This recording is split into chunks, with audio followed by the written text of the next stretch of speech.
His smile felt safe. That was the warning. The first warning sign was easy to miss. Not because she was careless, not because she wanted to ignore danger, but because the danger did not arrive looking like danger. It arrived as a tension. He noticed small things. The way her voice changed when she was tired, the people she trusted, the tiny details most people forgot. At first, that felt rare. It felt like someone was finally listening. Someone was finally seeing the part of her that usually stayed hidden. That is why the beginning did not feel frightening. It felt personal. The first few days were almost calm. Good morning messages, careful questions, small compliments. A soft voice that made every sentence sound safe. Then the rhythm changed. The messages became more frequent. The questions became more specific. Where are you? Who are you with? Why did you not answer sooner? Why did you not tell me that before? He never made it sound like an accusation.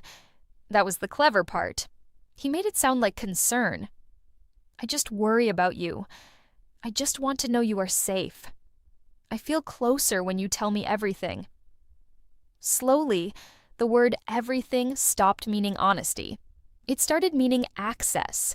Access to her time, access to her phone, access to her plans, access to the private spaces where a person is supposed to still belong to themselves. This case is about a charming smile hides emotional coldness. Why it matters is simple. Control rarely starts with a demand. Sometimes it starts with a loving question. She began explaining things that did not need explaining. A delayed reply, a coffee with a friend, a quiet evening alone, a missed call, a simple smile in a photo. Every normal part of her life became something to defend.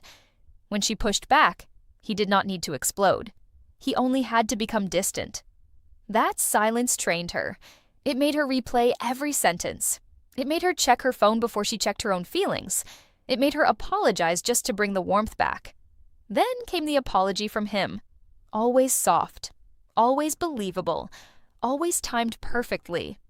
I am sorry. I care too much. I am scared of losing you. You know I would never hurt you. But the apology did not end the pattern. It reset it. That made it hard to name. There was no single dramatic moment. No clear line where she could say, this is where it became control. Instead, there were small moments, small permissions removed, small fears installed, small parts of herself edited away. She stopped telling full stories. She stopped replying to certain people. She stopped making plans without thinking about his reaction first. Then came the moment that stayed with everyone. The title of this case was not just a phrase. It was the clue. The smile was the warning. It showed when an ordinary detail became evidence of a deeper pattern. For a second, she saw the truth clearly. She was not checking her phone because she felt loved. She was checking it because she felt watched. She was not choosing peace. She was choosing the option that would create the least punishment. That night, one sentence changed everything. I think something is wrong. It did not sound dramatic to everyone else. But it sounded different to someone who knew her. Sometimes truth does not arrive as certainty. Sometimes it arrives as a feeling your body has tried to explain. After that, the story became unclear. He said she was emotional. He said she needed space. He said he was worried too. That is how control protects itself.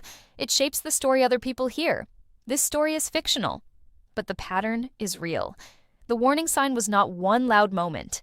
It was the slow replacement of freedom with permission.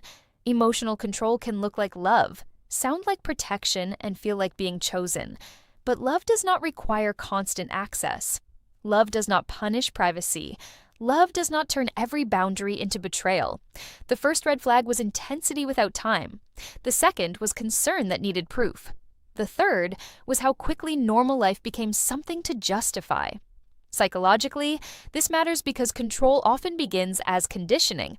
A person learns which reactions are safe, which answers prevent conflict, which parts of themselves must stay hidden. Over time, that becomes a cage, not made of locks, made of fear, guilt, and repetition.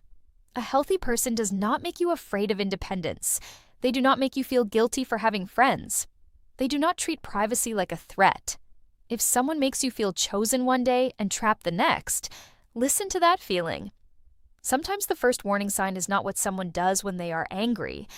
Sometimes it is what they call love when they are calm. That is the lesson inside this case.